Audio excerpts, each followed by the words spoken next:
Sa nagtatanong saan daw i-connect itong microphone cord male, sa amplifier ba o sa karaoke player para mas maganda ang sounds ng microphone. Ang ating player Kapitan 2 Platinum, ang amplifier naman Concert na 502. Pagdating sa sounds ng microphone, nakadepende sa microphone, voice coil, dahil ang mic magkakaiba, iba ang price. Ganon din sa player, iba-iba rin ang player, iba-ibang model. Tulad nito platinum, maraming klaseng platinum. Testing natin kung saan ba mas maganda tumunog. Lagay muna natin sa player. I-off muna natin ang echo, yung volume sa echo. Ito, off muna natin. Ayan, connect natin dito.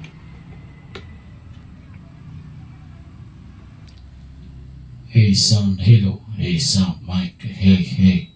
Ayan. Ayan mga boss, Ang sounds, walang ano yan, walang echo. Yung mic lang mayroon. Hey sounds. Uy. hey sound. Hello. Testing naman natin sa amplifier.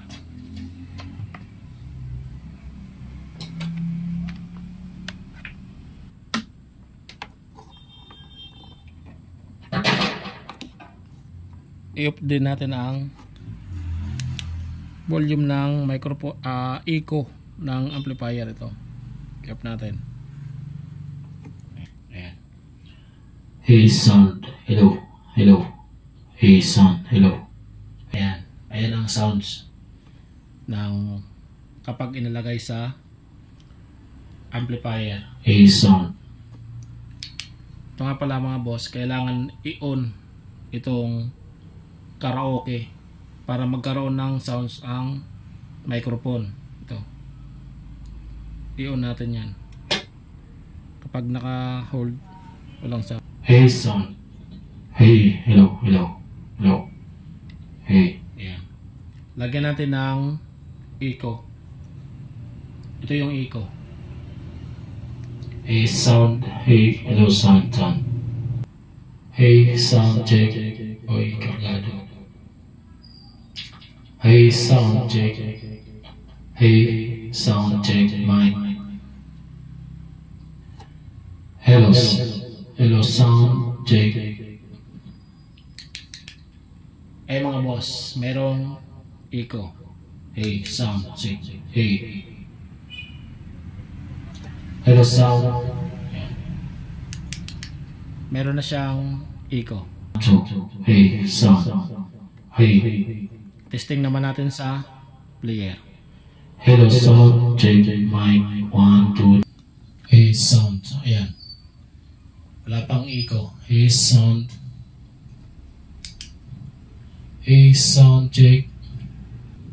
Hey. Hello sound check, mic test. Hello sound. Hey. Hello. Hey. Hello. Hey sound. Hello sound. Para sa akin, mas maganda ang sounds ng microphone kapag nakakonect sa karaoke player. Base na rin yan mga boss sa ating experience nang nagpaparent pa tayo ng video okay.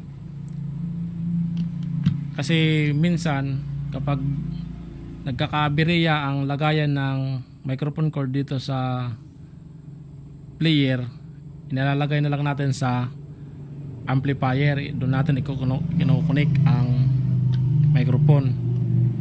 Sabi nila hindi daw talaga maganda kapag nakalagay sa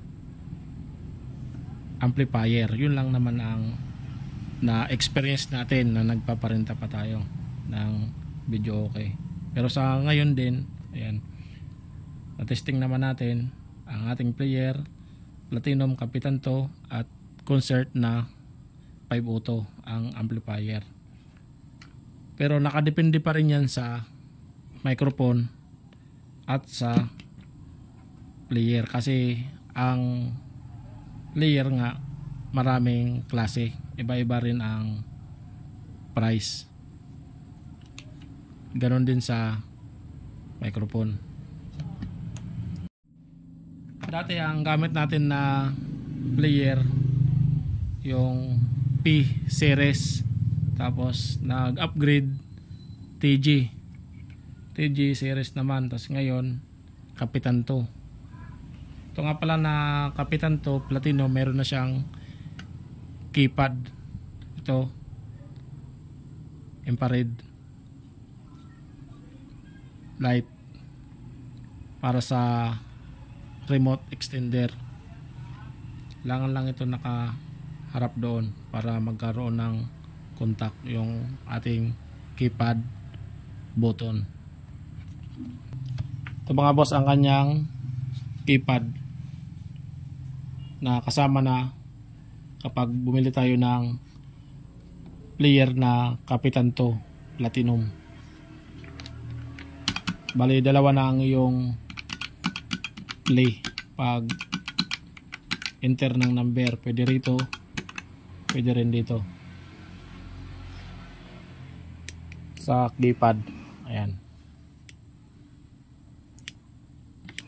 mayroon lang yan